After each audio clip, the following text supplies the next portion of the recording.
ముందుగా వీడియో చూసే ముందు వీడియోకి ఒక లైక్ కొట్టి జై శ్రీరామ్ అని కామెంట్ చేయండి. రోజు ముగ్గు వేసేటప్పుడు ఈ తప్పులు అస్సలు చేయకండి. ముగ్గు వేయడం అనే సాంప్రదాయం గురించి ఎన్నో రకాలుగా వింటూ వచ్చాం. అయితే ముగ్గు వేయడంలో కూడా కొన్ని జాగ్రత్తలు నియమాలు పాటించాలి. అప్పుడే ముగ్గుతో ఉండే ప్రయోజనాలు పొందగలుగుతాం. లక్ష్మీదేవిని ఆహ్వానిస్తూ ఇంటి ముందు ముగ్గు వేస్తూ ఉంటారు. ముగ్గులు పలుచోట్ల పలు రకాల పేర్లతో పిలుస్తారు. రంగోలి, రంగవల్లి, చౌకు, రానా, మదన, కల్పన ఇలా ముగ్గు విభిన్నమైనటువంటి పేర్లతో కలిగి ఉంది. ఇంట్లో దేవుడి మందిరం దగ్గర తులసి కోట వద్ద పసుపు రాసిన గుమ్మాలు అంటే ద్వారానికి ఉండే గడప మీద బియ్యపు పిండితోనే ముగ్గు వేయడం సాంప్రదాయంగా వస్తుంది.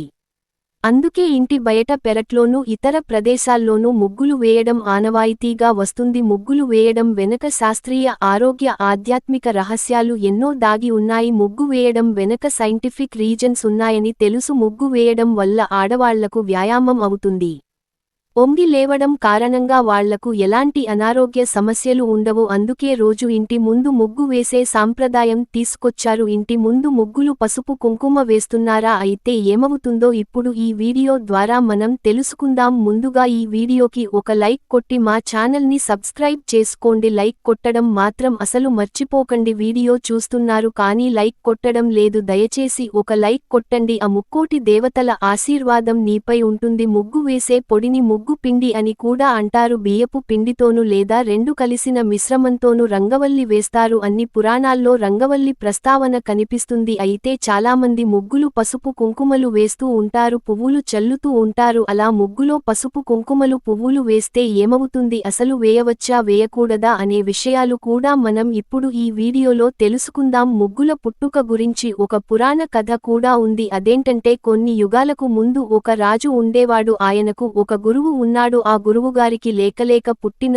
ఒకానొక కొడుకు ఏదో ఒక జబ్బు చేసి హఠాత్తుగా మరణిస్తాడు. పుత్రశోకంతో ఆ గురువుగారు దేవుడి గురించి తపస్సు చేస్తాడు. ఆయన తపస్సుకు మెచ్చిన బ్రహ్మదేవుడు ప్రత్యక్షమై ఏం వరం కావాలో కోరుకోమంటాడు. అప్పుడు ఆ గురువుగారు తన కుమారుడిని బ్రతికించమని కోరుతాడు. అప్పుడు బ్రహ్మదేవుడు గురువుగారితో నీతో సహా రాజ్య ప్రజలందరూ కూడా వాకిలిని పూడ్చి శుభ్రం చేసి రంగవల్లిని తీర్చిదిద్దామని చెప్తాడు. వెంటనే వెళ్లి గురువుగారు ఆ విషయాన్ని రాజుతో చెప్పగా రాజా ఆజ్ఞ మేరకు ప్రజలు అంతా వాకిళ్లు విడిచి శుభ్రం చేసి వారికి వచ్చిన విధంగా ముగ్గులు వేస్తారు. ఆ గురువుగారు మాత్రం తన ఇంటి ముందు తన కొడుకు ఆకారంలో ముగ్గులు వేస్తాడు. బ్రహ్మ సంతోషించి అతని కుమారుని బ్రతికిస్తాడు. అప్పటి నుంచి ప్రజలందరూ కూడా ఉదయం సాయంత్రం వాకిళ్లు గూర్చి ముగ్గులు వేయడం అలవాటుగా చేసుకున్నారు. ముగ్గు వేసే దానికి రెండు వైపులా రెండేసి అడ్డగీతలు గీస్తే అక్కడ మంగళకరమైన కార్యమేదో జరుగుతుందని అర్థం. అలా గీతల గీయకపోతే దుష్టశక్తులు ఆ ఇంట ప్రవేశిస్తాయని, అలాగే లక్ష్మీదేవ ఇంటర్ నుంచి బయటికి వెళ్లిపోతుందని పెద్దలు చెబుతూ ఉంటారు. దేవత పూజలో, నోములు, వ్రతాలు చేసేటప్పుడు కూడా తప్పనిసరిగా ముగ్గు వేయడం మన ఆచారం. అలా వేసిన చిన్న ముగ్గుకి కూడా అడ్డగీతలు తప్పనిసరిగా ఇంటి ముందు లేదా గడప ముందు లేదా గేటు ముందు ముగ్గులు భాగంగా గీసే రెండు అడ్డగీతలు ఇంట్లో దుష్టశక్తులను రాకుండా నిరోధిస్తాయి. ఇంట్లో ఉన్న లక్ష్మీదేవి బయటకు వెళ్లకుండా చూస్తాయి. ముగ్గు వేసే దానికి నాలుగు వైపులా రెండేసి అడ్డగీతలు గీసి ఉంటే అక్కడ శుభకార్యాలు, మంగళకరమైన పనులు ఏవో జరుగుతున్నాయని గుర్తు. పండుగల సమయంలో ఈ విధంగా ఖచ్చితంగా ముగ్గులు వేయాలి. ఏ దైవ పూజ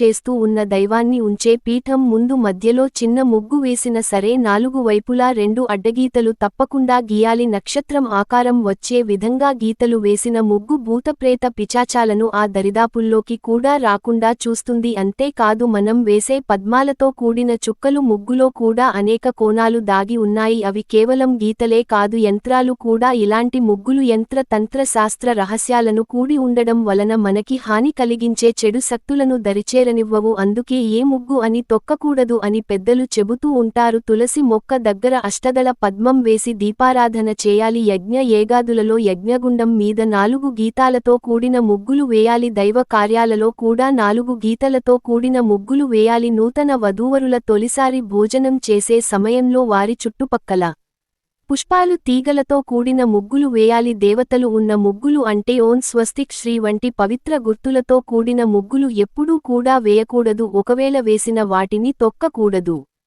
ఏ స్త్రీ అయితే దేవాలయంలోనూ అమ్మవారు మహావిష్ణువు యందు నిత్యం ముగ్గులు వేస్తుందో ఆ స్త్రీకి 7 జన్మల వరకు వైద్యవ్యం రాదని సుమంగళి స్త్రీ గాని ఉంటుందని దేవీ భాగవతం బ్రహ్మాండ పురాణంలో చెప్పబడింది. పండగ వచ్చింది కదా అని నడవడానికి చోటు లేకుండా వాకిలంతా ముగ్గులు పెట్టకూడదు. కొంతమంది ముగ్గులు రోజు వేయలేక పెయింట్ పెట్టేస్తూ ఉంటారు. వాటిని ముగ్గుగా శాస్త్రం అంగీకరించదు. ఏ రోజుకి ఆ రోజు బియ్యం పిండితో ముగ్గు పెట్టాలి.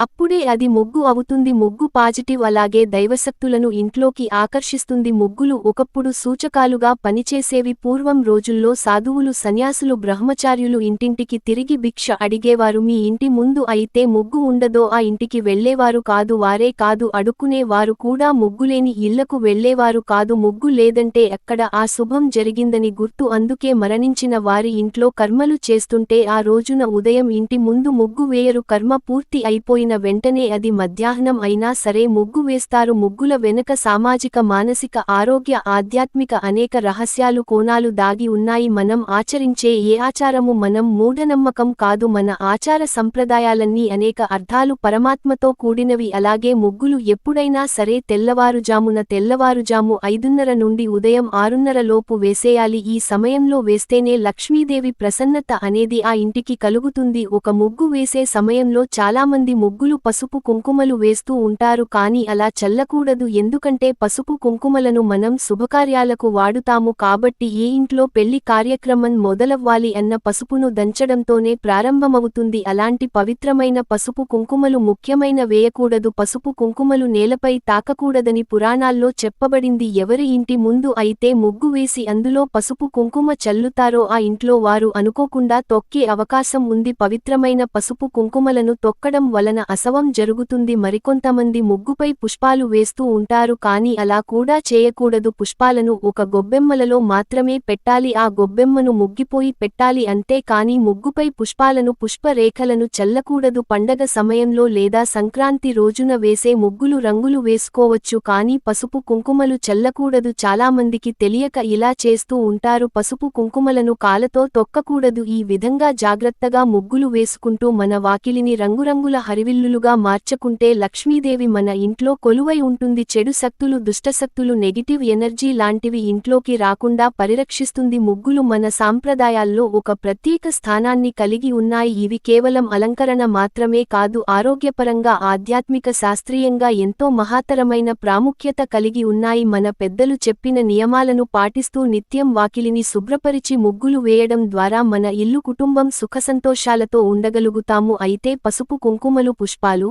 ముగ్గులో చల్లకూడదని పురాణాలు చెబుతున్నాయి. లక్ష్మీదేవి కృప మన ఇంటి మీద ఉండాలంటే శాస్త్రవేత్తంగా ముగ్గులు వేయడం, 4 వైపులా అడ్డగీతలు గీయడం వంటి చిన్న చిన్న నియమాలను పాటించాలి. ఈ సంప్రదాయాన్ని కొనసాగిస్తూ మన పూర్వీకులు చెప్పిన విధంగా ప్రతిరోజు ముగ్గులు వేయడం ద్వారా మన ఇంటికి శుభం, అష్టైశ్వర్యాలు తీసుకురాగలుగుతాం. ఈ వీడియో మీకు నచ్చితే లైక్ చేసి మా ఛానల్ని సబ్స్క్రైబ్ చేసుకోండి. ఈ వీడియో మీకు ఎలా అనిపించిందో జై శ్రీరామ్ అని కామెంట్ రూపంలో సందేహం ఇవ్వండి.